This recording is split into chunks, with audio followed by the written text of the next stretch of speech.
Pemirsa, kembali lagi di acara Cafe Kode. Bersama saya sudah ada Bapak Dwi Heri Sulistiawan, praktisi hukum, yang akan menjelaskan kepada kita bagaimana dampak hukum dari peraturan-peraturan yang ada dalam PSBB. Bersama kami ikuti Cafe Kode berikut ini.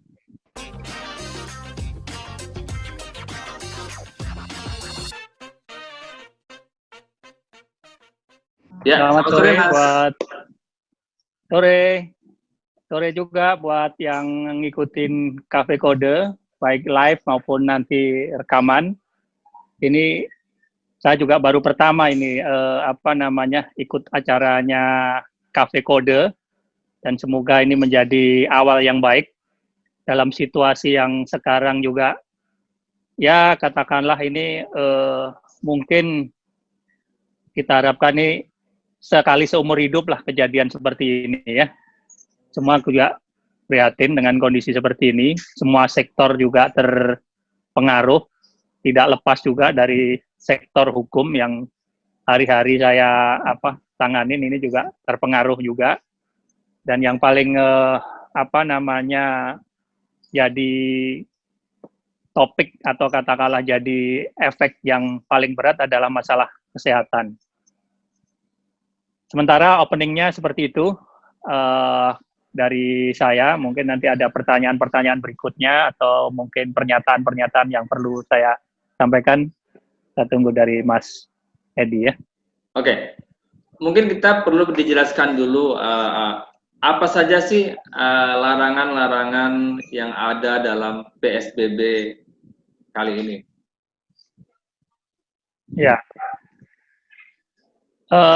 Sebagaimana kita ketahui bahwa Presiden telah mengeluarkan dalam kapasitasnya sebagai pimpinan pemerintahan, yaitu mengeluarkan satu dalam bentuk kepres, kemudian ada lagi juga peraturan Perpu atau peraturan pemerintah pengganti undang-undang, kemudian juga ada peraturan pemerintah.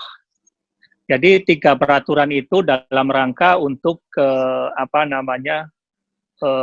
mencegah atau dalam rangka upaya menangani pandemi COVID-19 yang akhir-akhir ini sudah luar biasa pengaruhnya kepada baik itu kepada masyarakat maupun di sektor-sektor kehidupan yang lain. Bahkan sampai dengan sektor agama pun ini juga terpengaruh. Apalagi kita nih sebentar lagi akan menghadapi bulan Ramadan, dan ini kita juga harus benar-benar hati-hati dan kita harus hadapi bersama dengan kondisi seperti ini. Jadi peraturan yang dikeluarkan oleh pemerintah, baik itu dalam bentuk kepres maupun peraturan pemerintah dan juga Perpu atau peraturan pemerintah pengganti undang-undang, semua tujuannya sama, yaitu bagaimana kita memperlambat atau dalam rangka menyelesaikan permasalahan yang kita hadapin, yaitu dengan COVID-19.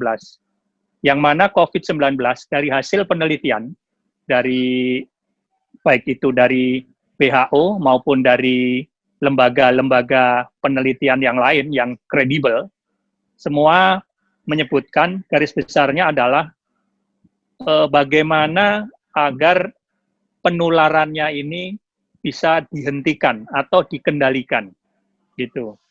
Karena yang membedakan daripada pandemi ini atau katakanlah virus ini, penularannya adalah yang luar biasa, kecepatan penularannya itu sangat luar biasa.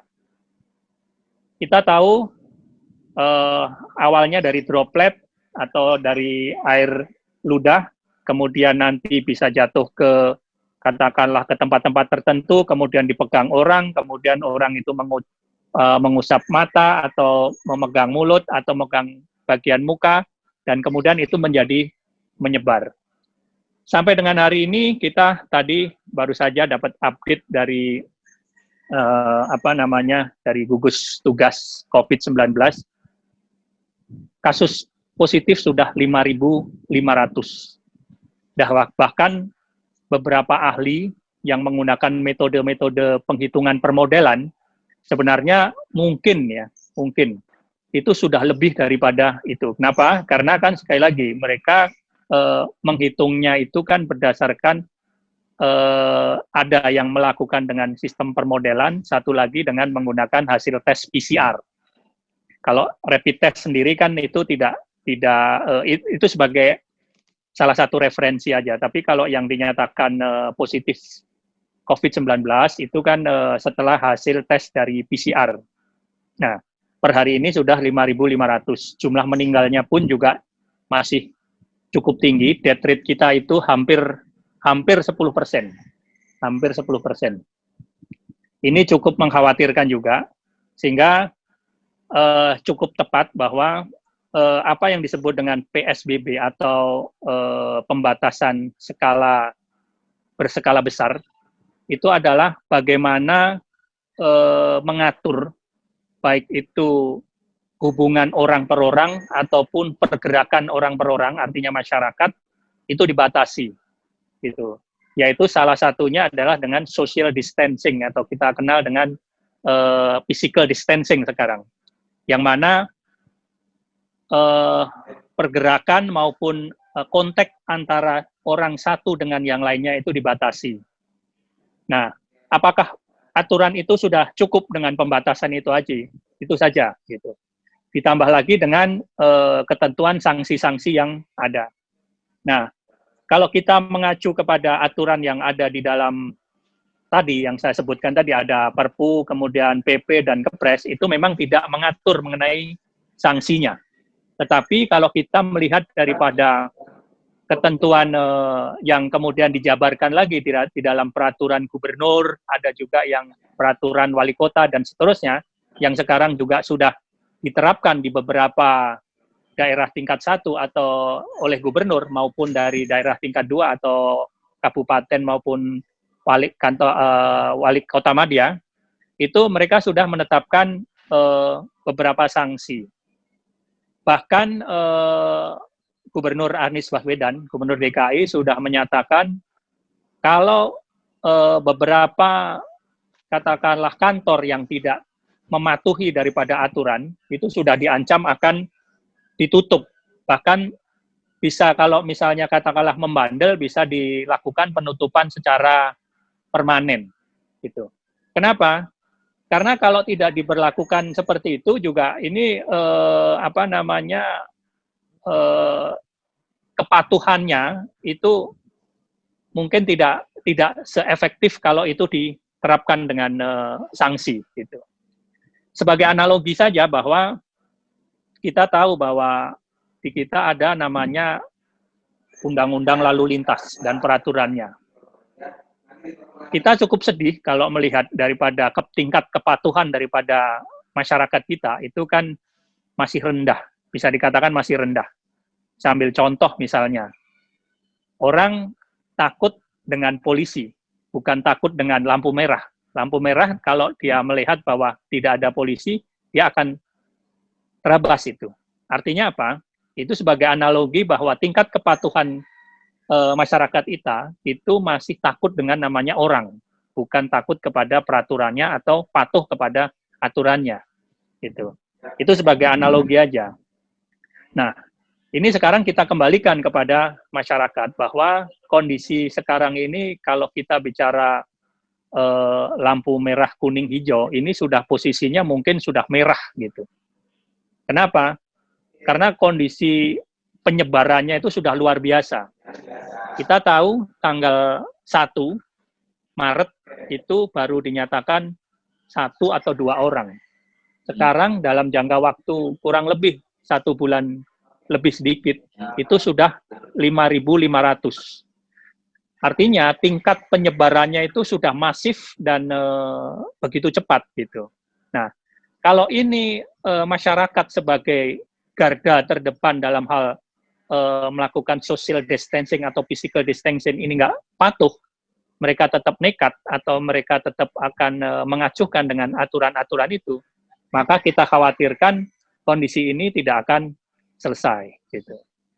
Kalau kita bandingkan di negara lain, kita ada namanya lockdown ya. Ada beberapa negara yang sangat ekstrim menerapkan peraturan itu dengan istilahnya lockdown.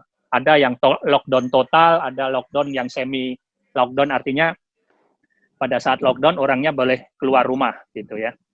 Tapi ada yang menerapkan lockdown total seperti di Wuhan, kemudian ada di Italy, terus kemudian ada di 2 negara itu yang saya ikutin dari beritanya ya. Mereka benar-benar dilakukan lockdown total, artinya bahkan keluar ke halaman rumah, ke jalan pun nggak boleh. Artinya harus tetap di dalam rumah gitu. Apabila dia keluar rumah, kemudian akan harus menggunakan surat izin dan seterusnya. Dan kemudian kalau memang dia melanggar, ada ketentuan sanksinya, bahkan itu lumayan besar. Kalau di Italia itu kalau nggak salah, kalau dirupiahkan itu bisa sampai 20 sampai 30 juta itu dendanya. Gitu.